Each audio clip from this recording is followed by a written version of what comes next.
Jennifer Lawrence wasn't one for grand entrances. When her SUV pulled into the quaint town of Cedar Creek, it barely drew attention. Known for its simplicity, the town was nestled among rolling hills and dotted with old-fashioned storefronts. She had come for a quiet getaway, seeking solace from the noise of Hollywood. As she strolled down Main Street, her presence went largely unnoticed, her baseball cap and oversized sunglasses doing their job. But Jennifer wasn't here to be a star.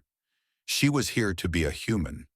Her casual demeanor and friendly nods to passers-by left an impression, but no one suspected what was about to unfold.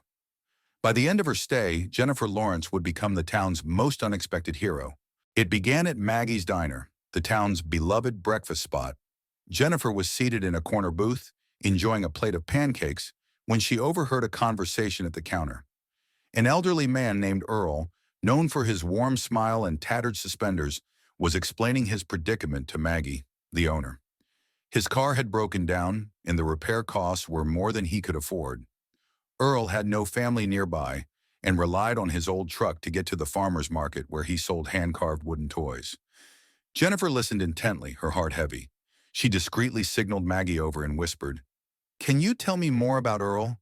The next morning, Earl woke to a knock on his door. Standing there was a young mechanic holding a set of keys. "Your truck's ready," he said with a grin.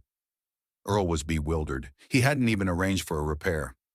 As the mechanic explained, a woman had come into the shop late yesterday, paid in full, and requested anonymity. Earl's eyes welled up. Who would do such a thing, he wondered aloud. He had no idea Jennifer Lawrence had quietly orchestrated the entire repair. For Jennifer, it wasn't about recognition. It was about restoring dignity to a man who reminded her of her own grandfather. Word spread quickly in Cedar Creek, as small-town news often does. People speculated about the mysterious benefactor, but no one knew for sure. Jennifer, meanwhile, continued to blend into the town's rhythm, visiting the library, chatting with shopkeepers, and helping at the animal shelter. Her unassuming nature won hearts, but she remained tight-lipped about her involvement with Earl.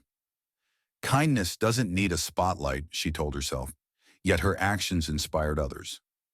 Neighbors started pooling resources to help those in need, from fixing leaky roofs to providing meals for struggling families. Jennifer's time in Cedar Creek was supposed to be temporary, but the town's simplicity and warmth captivated her. She spent hours talking to residents, learning their stories. One day she visited the local elementary school, where she met Mrs. Harper, a teacher with a classroom full of outdated supplies. Jennifer asked, "What do you need most?" Mrs. Harper hesitated, then admitted, "Just basic things. Pencils, paper, maybe a new globe." Jennifer made a mental note. That evening, she placed a large order online, ensuring the school would have what it needed.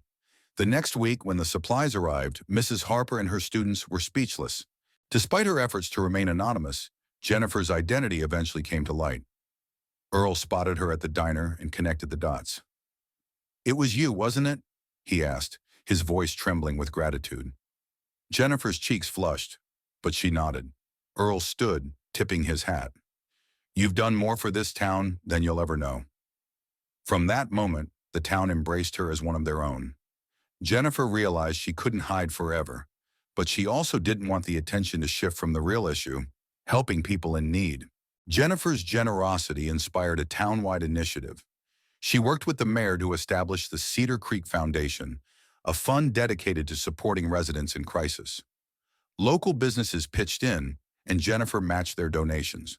The foundation provided microloans, emergency assistance, and scholarships for students. Jennifer's influence wasn't just financial. She spent hours volunteering, mentoring, and encouraging others to pay it forward. Cedar Creek began to thrive in ways no one had anticipated. As her time in Cedar Creek drew to a close, Jennifer hosted a community dinner in the town square. "This isn't a goodbye," she said, addressing the crowd. "It's a promise to keep this spirit alive." Residents shared stories of how her kindness had touched their lives, from Earl's repaired truck to the students with new books and supplies. Jennifer listened, humbled by their gratitude. For the first time in years, she felt more like herself. Not a celebrity, but someone who could make a difference. News of Jennifer's time in Cedar Creek reached the press. Headlines praised her humility and generosity, but she downplayed the attention. "I didn't do this for fame," she told a reporter. "I did it because it felt right." Her story sparked a national conversation about community, kindness, and the responsibility of those in positions of influence. Fans and followers were inspired to take similar actions in their own communities, proving that one person's kindness could create a ripple effect far beyond what they imagined. Years later, Cedar Creek remained a testament to Jennifer Lawrence's time there. The foundation she helped establish continued to grow, funding new projects and supporting countless residents. Jennifer visited often, slipping back into town like an old friend. For her, Cedar Creek wasn't just a getaway, it was a reminder of the power of compassion. Her time there wasn't about making headlines, it was about making a difference. And in doing so, she left a legacy that would inspire generations to come. Thank you for watching. Don't forget to subscribe, comment, and share.